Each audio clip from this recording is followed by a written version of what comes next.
So the Americans said they weren't going to intervene in Iraq, and now they are doing. Is it to protect the Yazidis and the Christians, or is it, as people say, all about oil? Well, I think it is to do with oil, but that's not all bad.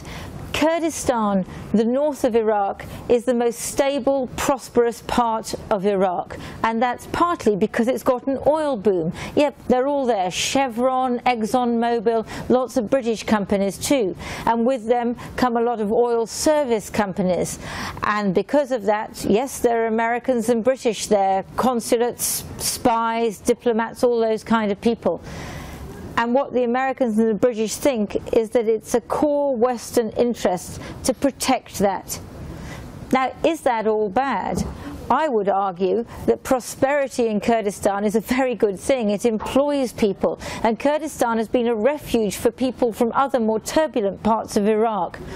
But there's also a contradiction at the heart of American policy, because what does the Kurdish Authority want? Well, they want to make their part of Iraq into Dubai, into somewhere which looks like any other oil state. State, that's the word. They want a state, a Kurdish state.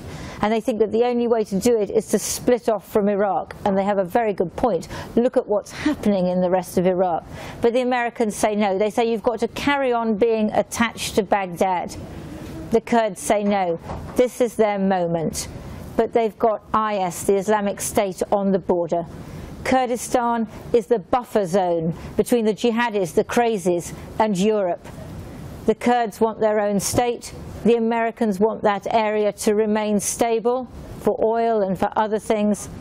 But they don't want it to be a state. There's a contradiction at the heart of American policy.